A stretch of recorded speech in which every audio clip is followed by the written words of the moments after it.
ಆಗಿರುವಳು.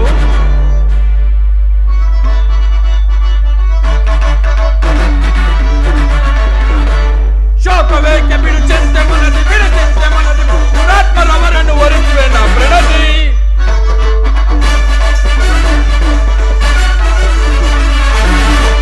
ಶೋಕವೇಕೆ ಬಿಡು ಚಿಂತೆ ಮನದಿ, ಬಿಡು ಚಿಂತೆ ಮನದಿ, ಬಿಡು ದುರಾತ್ಮರವ ಒರೆಸುವೆ ನಾ ಪ್ರಣತಿ. ಎನ್ ವೈರಿಗಳೇನು ಸಿಗಿವೆ ನಾ ಪ್ರಣತಿ. ಪಾಂಚಾಲಿ ಸಿಗಿದವರ ಎದೆಯ ಬಗೆಯುತ್ತಲಿ ಹೃದಯ, ಬಿಸಿ ರಕ್ತದೊಳು ನಿನ್ನ ಮುಡಿಗಟ್ಟಿಸುವೆನ.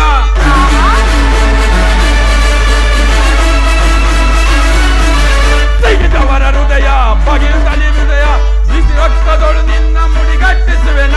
ಪಾಂಡವರ ಪತ್ನಿಯಂತೆನಿಸಿ ದರೆಯೋಳ್ ಪ್ರಿಯತಮೆ, ಪಾಂಡವರ ಪತ್ನಿಯಂತೆನಿಸಿ ದರೆಯೋಳ್. ಕೆಟ್ಟದೆಯ ನಾರಿಯಂತಿರೇ ನೀ ದರೆಯೋಳ್, ಕೆಟ್ಟದೆಯ ನಾರಿಯಂತಿರೇ ನೀ ದರೆಯೋಳ್. ಪ್ರಿಯತಮೆ, ಏನಾಯಿತು? ನಿಷ್ಕರ್ಣವಾಗಿ ಅಳುತ್ತಿರುವೆ ಏಕೆ? ನಾನು ನಿಷ್ಕಾರಣವಾಗಿ ಹೇಳುತ್ತಿಲ್ಲ.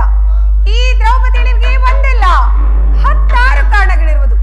ನೀವು ಪುರುಷರು ಯಾರಾದರೂ ಅವಮಾನ ಮಾಡಿದರೆ ನೀವೇ ಪ್ರತಿಕಾರ ಮಾಡಿದ್ರಿ.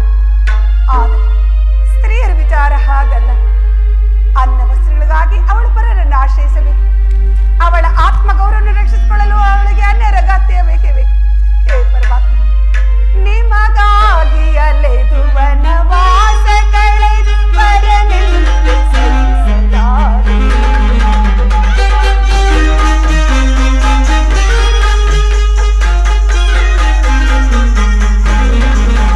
ನಿಮಗಾಗಿ ಅಲೆದು ವನವಾಸ ಕಳೆದು ಪರನೆಂದು ಸಹಿಸಲಾರೆ. ಸರಿಗೆ ನಿಮಗೆ ಸಮ್ಮತವಿದೆ, ಸರಿಗೆ ನಿಮಗೆ ಸಮ್ಮತವಿದೆ. ಕೇಳು ನನ್ನ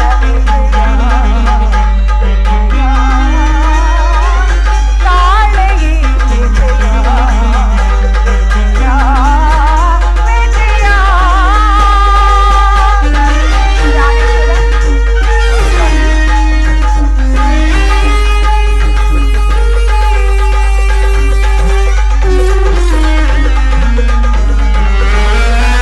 ಪಾಂಡವರ ಪತ್ನಿಯರಿಸಿ ಪರನು ಸಹಿಸಿದಾರೆ.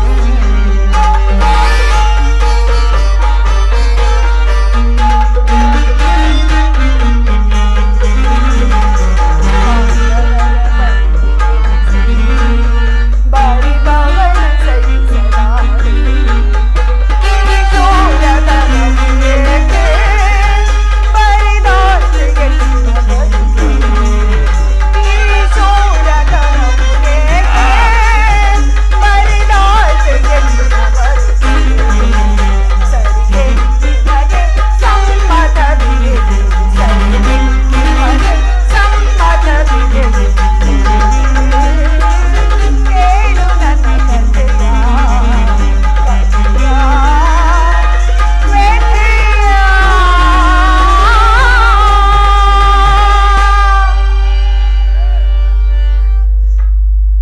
ನೀನು ಮಾಡಲಿ ಹೇಳಿ. ಅಳಬೇಡ ಪಾಂಚಾಲಿ. ಶ್ರೀಯರ ಪರಾಧೀನತೆಯು ನಮ್ಮ ಸಮಾಜದ ನಿಯಮ. ಭಗವತ್ ಸ್ವರೂಪರಾದ ಋಷಿಗಳ ಆಜ್ಞೆ. ಪತಿಯನ್ನು ಜೂಜಿನಲ್ಲಿ ಪಣವಾಗಿಟ್ಟು ಸೋಲುವಂತೆ ಆ ನಿಮ್ಮ ಋಷಿಗಳೇ ನಿಮಗೆ ಆಜ್ಞೆ ಮಾಡಿರಲ್ಲವೇ? ಆಹಾ, ಪತಿಗಳು 7 ವರ್ಷ ತಪಸ್ಸು ಮಾಡಿ ಪಡೆಯಬೇಕು ನಿಮ್ಮಂಥ ಪತಿಗಳನ್ನು. ಅಣ್ಣನ ಒಂದು ದಿನದ ವಿವೇಕದಿಂದಾದ ವೈರಿ ಕುರುಕುಲಾದ ಮರನು ವರಿಸುವೆನು.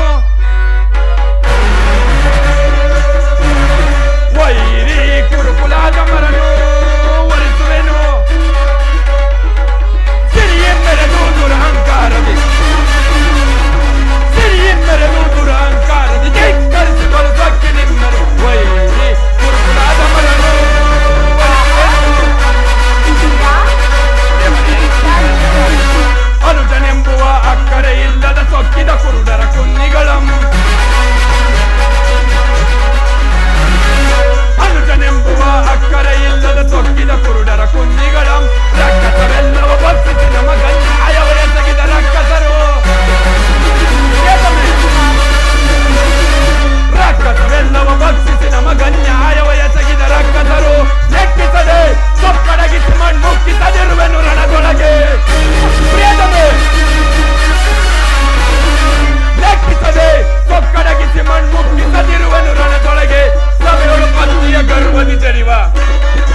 ತಪ್ಪಿದ್ದಲ್ಲ. ಪ್ರಿಯತಮೆ, ಅಣ್ಣನ ಅಪರಾಧವನ್ನು ಕ್ಷಮಿಸುವಂತೆ ನಾನು ನಿನ್ನನ್ನು ಎಷ್ಟು ಸಾರಿ ಬೇಡಿಕೊಂಡಿಲ್ಲವೇ? ಆಗಿದ್ದು ಆಗಿ ಹೋಯ್ತು, ಮರೆತು ಬಿಡು. ಈ ದಿನ ನೀನೇಕೆ ಹೀಗಾಗಿರುವೆ ಅದನ್ನು ನನಗೆ ತಿಳಿಸಬಾರದೆ? ಹೇಳುವೆನು ಸ್ವಾಮಿ, ಆದರೆ ಅದರಿಂದ ಪ್ರಯೋಜನವೇನು? ಎಷ್ಟೇ ಆಗಲಿ ನೀವು ನಿಮ್ಮಣ್ಣನ ಆಜ್ಞಾಧಾರಕರಲ್ಲವೇ? ಪಾಂಚಾಲಿ, ಅದು ಹಿಂದಿನ ಮಾತು. ಈಗ ನಾನು ಯಾರ ಆಜ್ಞಾಧಾರಕನೂ ಅಲ್ಲ. ಹಾಗಾದರೆ ಹೇಳುವೆನು ಪ್ರಿಯ, ಈ ದಿನ ನಾನು ಹಸ್ತಿನಾಂಬೆಯ ಮಂದಿರಕ್ಕೆ ಆ ದೇವಿಯ ದರ್ಶನಕ್ಕೆಂದು ಹೋಗಿದ್ದೆ. ಅಲ್ಲಿಗೆ ಆ ದುರ್ಯೋಧನನ ಪತ್ನಿಯಾದ ಭಾನುಮತಿಯು ಬಂದಿದ್ದರು. ಆಕೆ ನನ್ನನ್ನು ನೋಡಿ ನಕ್ಕು, ವಾಸಕ್ಕಾಗಿ ಕೇವಲ 5 ಗ್ರಾಮಗಳನ್ನು ಬೇಡಲು ನಿನ್ನ ಪತಿಗಳು ದೂತನನ್ನು ರಾಜ್ಯಸಭೆ ಕಳಿಸಿರುವರು. ಇನ್ನೇನು ಸಂಧಿಯಾಗುವುದು, ಆಗಲಾದರೂ ಈ ನಿನ್ನ ಬಿಚ್ಚಿದ ಮುಡಿಯನ್ನು ಮುಡುಗಟ್ಟುವೆಷ್ಟೇ ಎಂದು ಅಪಹಾಸ್ಯ ಮಾಡಿ ನಕ್ಕಳು ಸ್ವಾಮಿ, ನಕ್ಕಳು.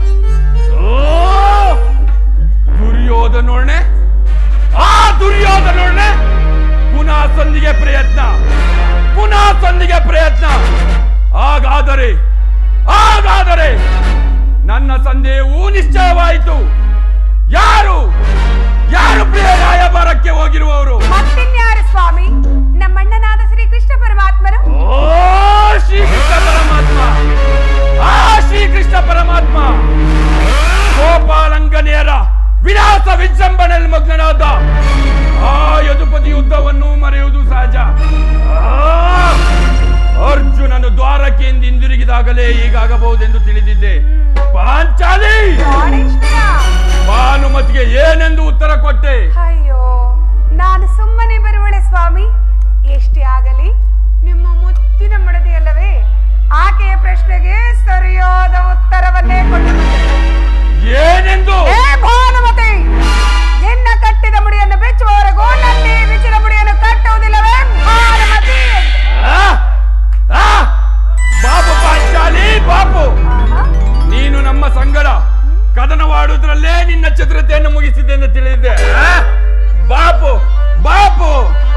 ಬಾ, ಸಿಂಹಾಸನ ಕೂರೋಣವೇ? ಹಾಗೆ ಆಗಲಿ ಪ್ರಿಯ. ಜಾಣೆ ಮುದ್ದಾಡುವೆನು ಬಾರೆ,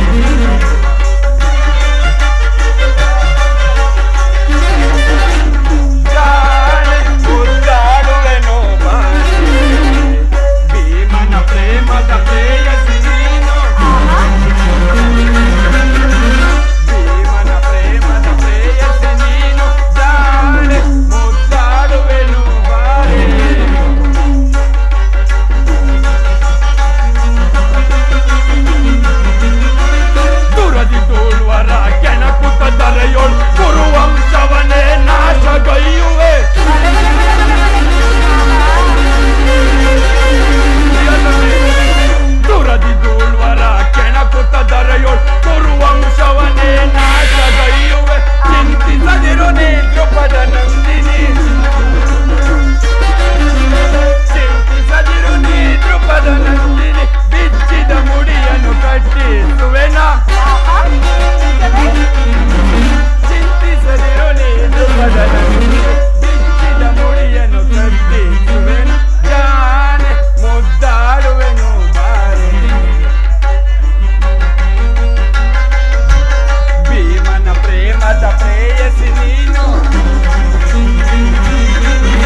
ಮಾತಿನ ಕೇಳಲು ಅಪೇಕ್ಷಿಸುವಲ್ವೇ?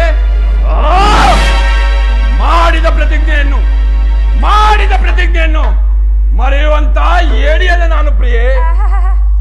ಆಡುವುದು ಮಾತ್ರವಲ್ಲ ಸ್ವಾಮಿ, ನುಡಿದಂತೆ ನಡೆಯಬೇಕೆನ್ನುವುದೇ ನನ್ನ ಇಚ್ಛೆ. ಸುಮ್ಮನೆ ನಾನು ಇಚ್ಛಿಸಿದ್ರೇನು ಪ್ರಯೋಜನ? ಎಷ್ಟೇ ಆಗಲಿ ನೀವು ನಿಮ್ಮಣ್ಣನ ಆಜ್ಞಾಧಾರಕರಲ್ಲವೇ? ನನ್ನನ್ನು ಕೆರಳಿಸಬೇಡ ಪಾಂಚಾಲಿ, ನನ್ನನ್ನು ಕೆರಳಿಸಬೇಡ. ಈಗ ನಾನು ಯಾರ ಆಜ್ಞಾಧಾರಕನೂ ಅಲ್ಲ. ಶಾಂತಿಯನ್ನು ಬಯಸುವವರು ಸಂಧಿಯ ಪ್ರಸ್ತಾಪದಲ್ಲಿ ತೊಡಗಲಿ. ನಾನು ಯುದ್ಧವನ್ನು ಆತುರದಿಂದ ನಿರೀಕ್ಷಿಸುತ್ತೇನೆ. ಧರ್ಮಪರಾಯಣಾದ ಯಧಿಷ್ಠಿರನು ದುರ್ಯೋಧನನ ಅನಂತ ಅಪರಾಧಗಳನ್ನು ಕ್ಷಮಿಸಬಹುದು. ಆದರೆ ನಾನು ಕ್ಷಮಿಸುವುದಿಲ್ಲ ಪಾಂಚಾಲಿ, ನಾನು ಕ್ಷಮಿಸುವುದಿಲ್ಲ.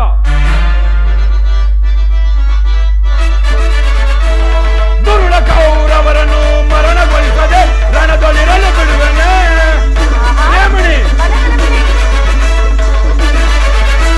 ದುರುಳ ಕೌರವರನ್ನು ಮರಣಗೊಳಿಸದೆ ರಣದೊಳಿರಲು ಬಿಡುವೆನೆ. ರಣದೊಳವರ ರಕ್ತಪಾನ ಮಾಡದಿರುವೆನೆ. ರಣದೊಳವರ ರಕ್ತಪಾನ ಮಾಡದಿರುವೆನೆ.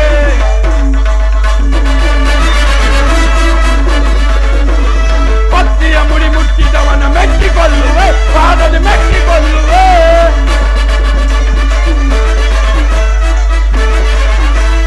ಪತ್ತಿಯ ಮುಡಿ ಮುಟ್ಟಿದವನ ಮೆಟ್ಟಿಕೊಳ್ಳುವೆ, ಪಾದದ ಮೆಟ್ಟಿಕೊಳ್ಳುವೆ. ಗರ್ವದಿಂದಲೇ ತಟ್ಟಿದವನ ಕುಟ್ಟಿಕೊಳ್ಳುವೆ, ಗದೆಗಳು ಕುಟ್ಟಿಕೊಳ್ಳುವೆ. ಪ್ರೇಮಣೆ, ಗರ್ವದಿಂದಲೇ ತಟ್ಟಿದವರ ಕುಟ್ಟಿಕೊಳ್ಳುವೆ, ಗದೆಗಳು ಕುಟ್ಟಿಕೊಳ್ಳುವೆ.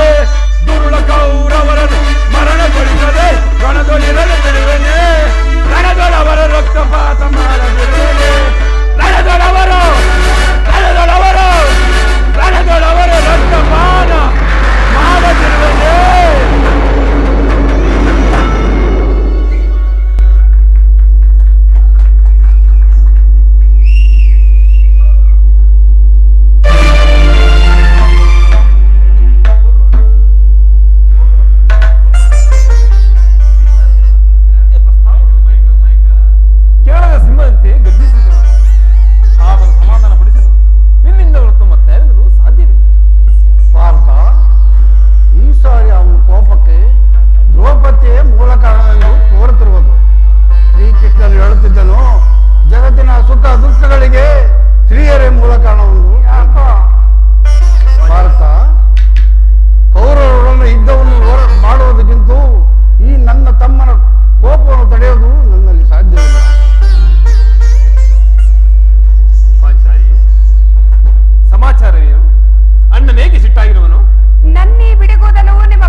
ಸರಿಯಾಗಿ ಬಂದೆ.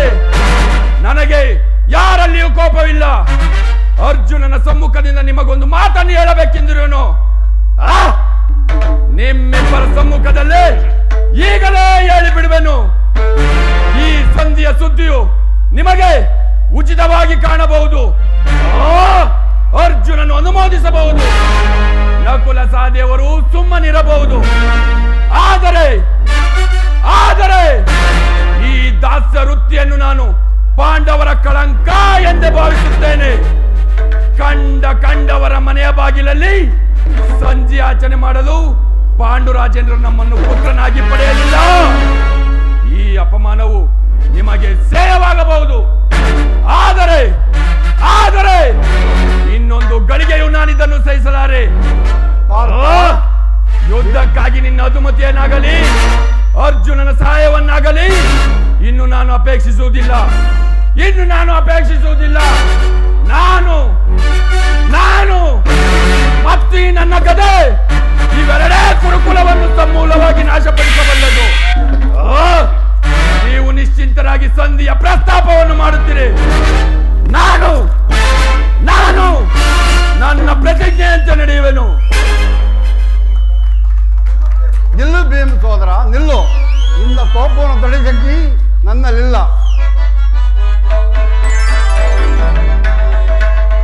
ಹೇಗಿದು ಕೋಪ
ಸಂಧಿಯ ಫಲಾಫಲ ಕೇಳುವುದರಿಂದ ನನಗ್ಯಾವ ಪ್ರಯೋಜನವಿಲ್ಲ.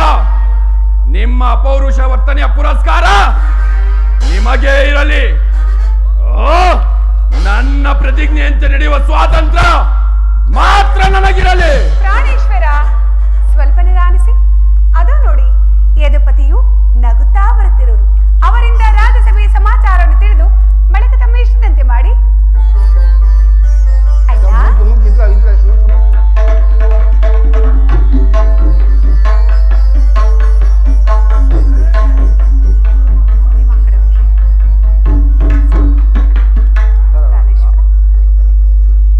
ಪರಮಾತ್ಮ ವಿಜಯಶಾಲಿ ಆಗು ಧರ್ಮನಂದನ.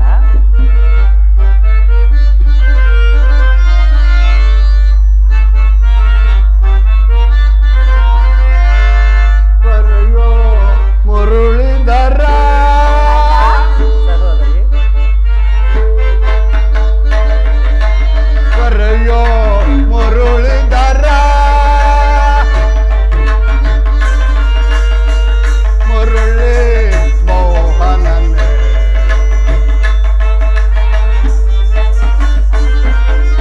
ಬರೆಯೋ ಮುರುಳಿಧರ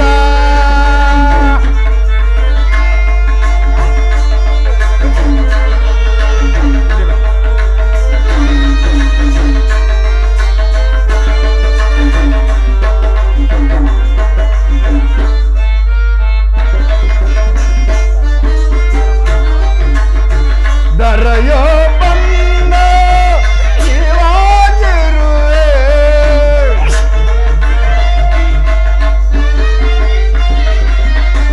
ದರೆಯೋ ಬಂದ ನೀನಾಗಿರುವೆ ದುರಿತವರೆಲ್ಲವ ಪರಿಗರಿಸಿರುವೆ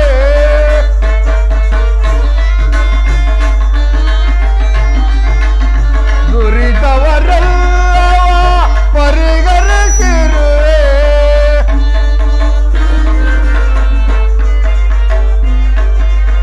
ನೀಲಮೋಹನ ನಿನಗಿದು ಸರಿ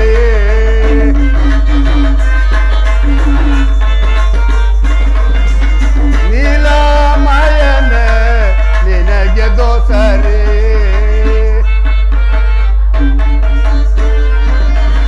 ಪರಯೋ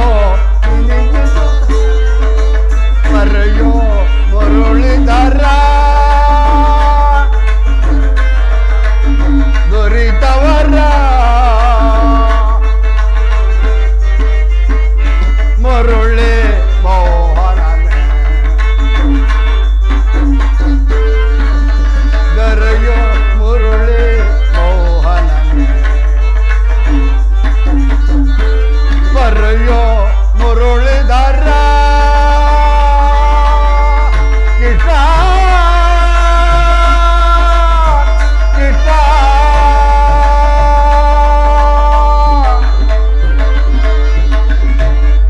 ಪರಮಾತ್ಮ ಹೋದ ಕಾರ್ಯವೇನಾಯಿತು? ಧರ್ಮನಂದನ, ಹೋದವನಾರು ಕೃಷ್ಣನಲ್ಲವೇ? ಮುಂದೇನಾಯಿತು? ಅಂದರೆ ಎಲ್ಲವೂ ಸಮರ್ಪಕವಾಗಿಯೇ ನಡೆಯಿತು. ಪಾಂಚಾಲಿ ಭೀಷ್ಮ ದ್ರೋಣಾದಿಗಳು ಬಹುವಾಗಿ ಸನ್ಮಾನಿಸಲು ಸ್ವಯಂ ಧೃತರಾಷ್ಟ್ರನೇ ಎದ್ದು ನಿಂತು ನನ್ನನ್ನು ರಾಜ್ಯಸಭೆಯಲ್ಲಿ ವಿಧ ವಿಧವಾಗಿ ಉಪಚರಿಸಿದನು. ಸಂಧಿ ವಿಚಾರವೇ ನಡೆಯುತ್ತಷ್ಟೇ. ಓಹೋ, ನಡೆಯಿತು. ಪಾಂಚಾಲಿ ಇನ್ನಿಲ್ಲಿರುವುದು ನನಗೆ ಸಾಧ್ಯವಿಲ್ಲ. ಇನ್ನಿಲ್ಲಿರುವುದು ನನಗೆ ಸಾಧ್ಯವಿಲ್ಲ. ಅವರಿಚ್ಛೆಯಂತೆ ಅವರು ನಡೆಯಲಿ. ನನಗೆ ತೋರಿದ್ದನ್ನು ನಾನು ಮಾಡುವೆನು. ಪ್ರಾಣೇಶ್ವರ, ಸ್ವಲ್ಪ ನಿಧಾನಿಸಿ. ಅಣ್ಣನ ಮಾತು ಮುಗಿಯಲಿ. ನಿಮ್ಮ ಅಣ್ಣನ ಮಾತು ಮುಗಿಯುವುದರಲ್ಲಿ ನನ್ನ ತಾಳ್ಮೆಯು ಮುಗಿಯುವುದು. ಧೈರ್ಯಿಸಿಕೊಳ್ಳಿ ಪ್ರಿಯ. ಯದುಪತಿ ಯದುಪತಿ ಸಭೆಯಲ್ಲಿ ಏನು ನಡೆಯಿತು? ಧರ್ಮನಂದನ, ರಾಜ್ಯಸಭೆಯಲ್ಲಿ ನಿಮ್ಮ ಸಂದೇಶವನ್ನು ತಿಳಿಸಿದನು. ಅವರೆಲ್ಲರೂ ಒಪ್ಪಿದರು. ಎಲ್ಲವೂ ತಕ್ಕ ರೀತಿಯಲ್ಲಿ ನಾನು ನಿರೀಕ್ಷಿಸಿದಂತೆಯೇ ನಡೆಯಿತು. ನಾನಿನ್ನು ತಡೆಯಲಾರೆ ರುಕ್ಮಿಣಿಪತಿ, ನಾನಿನ್ನು ತಡೆಯಲಾರೆ ರುಕ್ಮಿಣಿಪತಿ. ಈ ಸಮಸ್ಯೆಯ ಮಾತುಗಳು ನನಗೆ ಬೇಡ. ಅಗ್ರಜನ ಅಪೇಕ್ಷೆಯಂತೆ 5 ಗ್ರಾಮಗಳಿಗೆ ಸಂಧಿ ಆಯಿತೆ. ನಾನು ಹೋಗಿದ್ದು ಅದಕ್ಕಾಗಿ ಅಲ್ಲವೇ ಭೀಮಸೇನ? ಕೃಷ್ಣ, ಈಗ ನಿನ್ನ ಅಭಿಮತವು ತಿಳಿಯಿತು. ಅಜ್ಞಾತವಾಸ ನೆಪದಲ್ಲಿ ಅರ್ಜುನ ಬಲೆ ತೊಟ್ಟನು. ಸಂಧಿಯ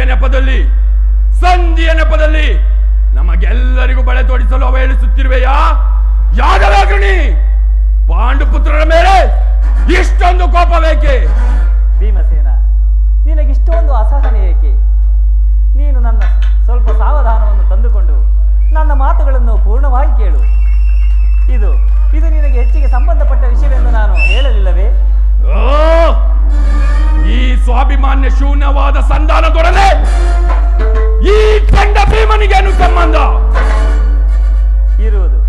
ಅತ್ಯಂತ ನಿಕಟವಾದ ಸಂಬಂಧ ಹೊಂದಿರುವುದು.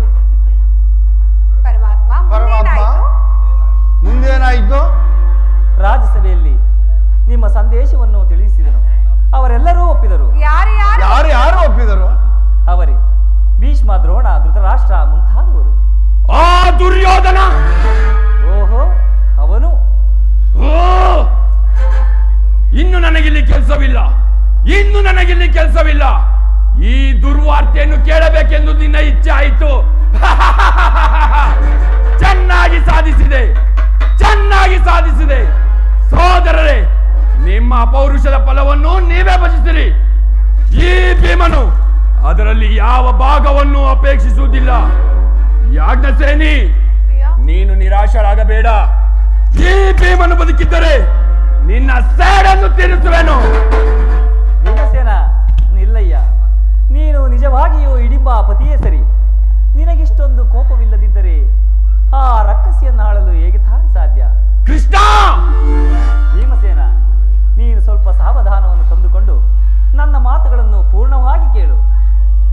ನನ್ನನ್ನು ಸುಮ್ಮನೆ ಕಾಡಬೇಡ. ಈ ಸಂಧಿಯ ಸುದ್ದಿಯು ನನಗೊಪ್ಪದು. ನಿನಗೊಪ್ಪುವ ವಿಚಾರ ಹೊಂದಿರುವುದು. ಆ ದುರ್ಯೋಧನನು ನಿನಗೊಂದು ಪ್ರಿಯವಾದ ಸಂದೇಶವನ್ನು ಕಳುಹಿಸಿರುವನು.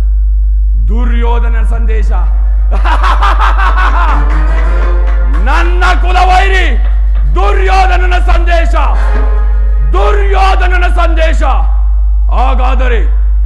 ಹಾಗಾದರೆ ಇದರ ಉದ್ದೇಶವು ಸಂಧಿಯಲ್ಲ. ಕೃಷ್ಣ, ಏನು ಹೇಳುವ ಸಂದೇಶ? ಅದನ್ನು ಹೇಳುವ ಮೊದಲು ನೀನು ನನ್ನ ಪಾರ್ಶ್ವದಲ್ಲಿ ಕೈ ಕಟ್ಟಿ ಕುಳಿತುಕೊಳ್ಳಬೇಕು. ನಿಂತಂತೆ ಹೇಳಿಬಿಡು. ಇಲ್ಲ ಭೀಮಸೇನ, ಆ ಸಂದೇಶವನ್ನು ಕೇಳುವ ಇಚ್ಛೆ ನಿನಗಿದ್ದರೆ ನನ್ನ ಪಾರ್ಶ್ವದಲ್ಲಿ ಕುಳಿತುಕೋ. ಕೃಷ್ಣ, ಈ ಪರಿಹಾಸ್ಯವೇಕೆ? ಪರಿಹಾಸ್ಯವಲ್ಲ ಭೀಮಸೇನ, ನಿನ್ನನ್ನು ಕಂಡರೆ ನನಗಷ್ಟೊಂದು ಭಯ. ಆ ಗದೆಯನ್ನು ಸ್ವಲ್ಪ ದೂರವಾಗಿಟ್ಟು ನನ್ನ ಪಾರ್ಶ್ವದಲ್ಲಿ ಕೈಯ ಕಟ್ಟಿ ಕುಳಿತುಕೋ. ಆಗ ನಿನಗೆ ಆ ಪ್ರಿಯವಾದ ಸಂದೇಶವನ್ನು ನಾನು ಹೇಳುತ್ತೇನೆ. ಅದು ಆಗಲಿ. ನಿನ್ನ ಅಪೇಕ್ಷೆಯಂತೆ ಕುಳಿತುಕೊಳ್ಳುವೆನು. ಈಗಲಾದರೂ ಹೇಳು. ಪ್ರಿಯವಾದ ಸಂದೇಶವನ್ನು ಹೇಳು. ಭೀಮಸೇನ, ನೀನು ಕೋಪ ಮಾಡುವುದಿಲ್ಲ ತಾನೆ? ಅದು ಆಗಲಿ. ನೀನು ನನ್ನ ಬಂದಿ. ಕ್ಷಣಕಾಲ ಮಾತ್ರ. ಆಗಲಿ.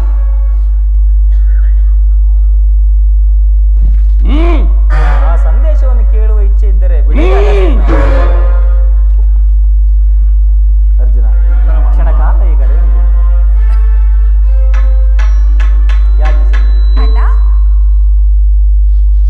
ನಾನು ಹೇಳಿದಂತೆ ಮಾಡಬೇಕು ಕಂಡೆಯ.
ಕೃಷ್ಣನು ಹೇಳಿದಂತೆ ನನ್ನ ಕೈಗಳನ್ನು ಬಂಧಿಸು. ಬಂಧಿಸಲೇ ಅಣ್ಣ, ಬಂಧಿಸು ಸಹೋದರಿ. ಬಂಧಿಸಲೇ ಪ್ರಿಯ.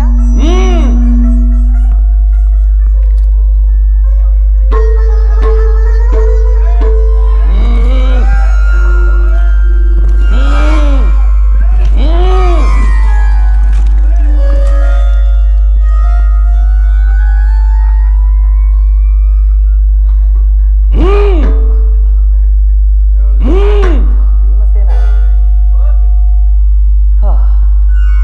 ಈಗ ಸಮಾಧಾನವಾಯಿತು. ಈಗ ಎಲ್ಲರೂ ಕೇಳಿರಿ. ಧರ್ಮನಂದನ, ಕಿರೀಟಿ, ಯಾಜ್ಞಸೇನಿ, ಅಣ್ಣ, ಭೀಮಸೇನನನ್ನು ಬಂಧಿಸಿರುವ ಈ ಹಗ್ಗವು ಇಂದು ರಾಜ್ಯಸಭೆಯಲ್ಲಿ ನನ್ನ ಅಂಗಾಂಗಗಳನ್ನು ಬಂಧಿಸಲು ಅನುವಾಗಿತ್ತು. ಯಾರು ಆ ಕಾರ್ಯವನ್ನು ಮಾಡಿದರು ಪರಮಾತ್ಮ? ಏನು ಹೇಳಿದೆ ಕೃಷ್ಣ? ಈ ಹಗ್ಗದಿಂದ ನಿನ್ನನ್ನು ಬಂಧಿಸಲೆತ್ತಿಸಿದರೆ ಯಾರು ಆ ದುರಾತ್ಮರು? ಮತ್ತಾರು? ಆ ದುರಭಿಮಾನಿಯಾದ ದುರ್ಯೋಧನನು ಆಜ್ಞೆ ಮಾಡಿದನು. ಆ ದುರಾಚಾರಿಯಾದ ದುಶ್ಯಾಸನನು ಇಂತಹ ಕಾರ್ಯವನ್ನು ಮಾಡಲು ಯತ್ನಿಸಿದನು. ಇಂತಹ ಸಾಹಸ ಕಾರ್ಯವು ಅವರಿಗಲ್ಲದೆ ಮತ್ತಾರಿಗೆ ಸಾಧ್ಯ? ಭೀಮಸೇನ, ಯಾಜ್ಞಸೇನಿ, ಈ ನನ್ನ ಕೈಗಳನ್ನು ಬಿಡಿಸು. ಈ ನೀಚ ಕೃತ್ಯದಿಂದ ಆ ದುರ್ಯೋಧನನ ದುರಾಭಿಮಾನವು ಶಿಖರವನ್ನು ಮುಟ್ಟಿತು. ನನ್ನ ಪ್ರಿಯ ಬಂಧುವಾದ ಶ್ರೀಕೃಷ್ಣನನ್ನು, ಯಾದವ್ಯಾಗ್ರಣಿಯನ್ನು, ಆ ಕುನ್ನಿ ಕೌರವರು ಈ ರೀತಿ ಅಪಮಾನ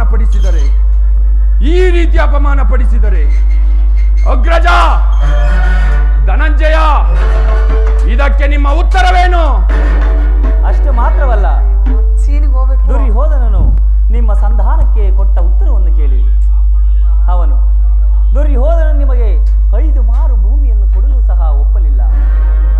ನೀವು ಸಂಧಿಯನ್ನು ಅಪೇಕ್ಷಿಸುವುದೇ ಆದರೆ ಅದು ರಣಾಂಗಣದಲ್ಲಿ ಶಸ್ತ್ರಾಸ್ತ್ರಗಳ ಸ್ಪರ್ಶ ಸ್ಪಂದನದಲ್ಲಿ ವೀರ ರತಿಕರ ಘೋಷಣೆಯಲ್ಲಿ ಹೇಳಿಯೇ ಬಿಟ್ಟನು. ಪರಮಾತ್ಮ, ಈ ಸತಿ ನಮಗೆ ಉಳಿದಿರೋದು ಒಂದೇ ಉತ್ತರ, ಅದು ಯುದ್ಧ. ನಾವು ಯುದ್ಧವನ್ನು ಅಪೇಕ್ಷಿತವನ್ನು ಅಲ್ಲವೆಂದು ನಿಮಗೆ ಚೆನ್ನಾಗಿ ಗೊತ್ತಿದೆ. ಸಂಧಿಗಾಗಿ ಸರ್ವ ಪ್ರಯತ್ನವನ್ನು ಮಾಡುತ್ತಿರುವೆನು. ಧರ್ಮರಾಯ, ಈ ನನ್ನ ಕೈಗಳನ್ನು ಬಿಚ್ಚು. ಏನು? ನೀನು ಬಿಚ್ಚುವುದಿಲ್ಲವೇ? ನೀನೆಲ್ಲಿ ಬಿಚ್ಚುವೆಯೋ? ಛೀ, ಧರ್ಮದ ಗೊಡ್ಡು! ಅರ್ಜುನ, ನೀನಾದರೂ ನನ್ನ ಕೈಗಳನ್ನು ಬಿಚ್ಚು. ನೀನು ಬಿಚ್ಚುವುದಿಲ್ಲವೇ? ನೀನೆಲ್ಲಿ ಬಿಚ್ಚುವೆಯೋ? ಛೀ, ಕೈಲಾಗದ ಏಡಿ! ಕೃಷ್ಣ ಪರಮಾತ್ಮ, ನೀನಾದರೂ ನನ್ನ ಕೈಗಳನ್ನು ಬಿಚ್ಚು. ನೀನು ಬಿಚ್ಚುವುದಿಲ್ಲವೇ? ನೀನೆಲ್ಲಿ ಬಿಚ್ಚುವೆಯೋ? ಕಟ್ಟಿಸಿದವನು ನೀನೇ ಅಲ್ಲವೇ? ಕಪಟ ನಾಟಕ ಸೂತ್ರಧಾರಿ! ಯಾರು ಬಿಚ್ಚಬೇಡಿ ನನ್ನ ಕೈಯನ್ನು! ಯಾರು ಬಿಚ್ಚಬೇಡಿ ನನ್ನ ಕೈಯನ್ನು! ನಾನೇ ಬಿಚ್ಚಿಕೊಳ್ಳುವೆನು. ಎಲ್ಲಿ ನನ್ನ ಗದಾದಂಡ?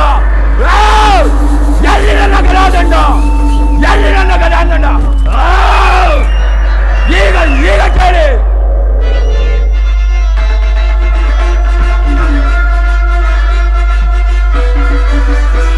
ಬಲಶೂನ್ಯತೆ ಕುಲ ಏಡಿಗಳು ತಂದು ರಣಕ್ಕೆ ತಲೆಗಳನ್ನು ಎಣಗಳನ್ನು ಕೆಡವಿ ರಣದ ಹಾದಿಗಿಸಿಕೊಳ್ಳೆ.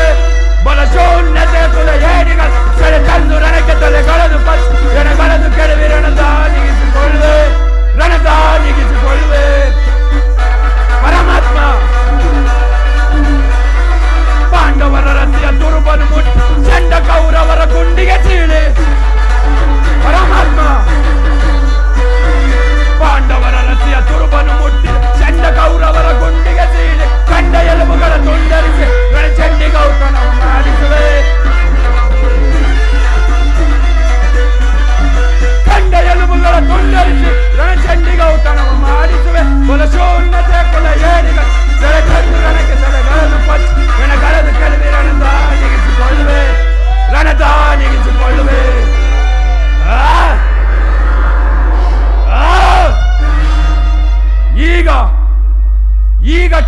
ಪ್ರತಿಜ್ಞೆಯನ್ನು ವಾಯುದೇವನ ಅಂಶದಿಂದ ಜನಿಸಿದ್ದೇ ನಿಜವಾದರೆ ತಾಯಿ ಕುಂತಿದೇವಿ ಸನ್ಯಪಾನ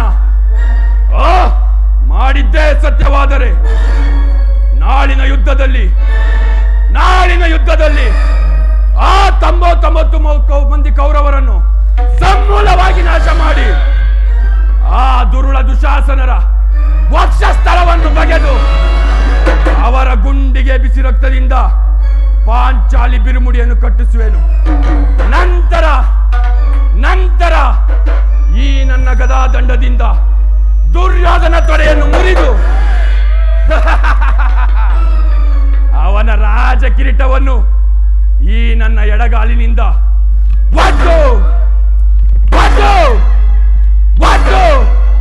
ಪುಡಿ ಮಾಡದೆ ಹೋದರೆ ನನಗೆ ಅತಿ ಭಯಂಕರವಾದ ನರಕವೇ ಪ್ರಾಪ್ತಿಯಾಗಲಿ. ಶ್ರೀಕೃಷ್ಣನ ಪಾದವೇ ಸಾಕ್ಷಿ.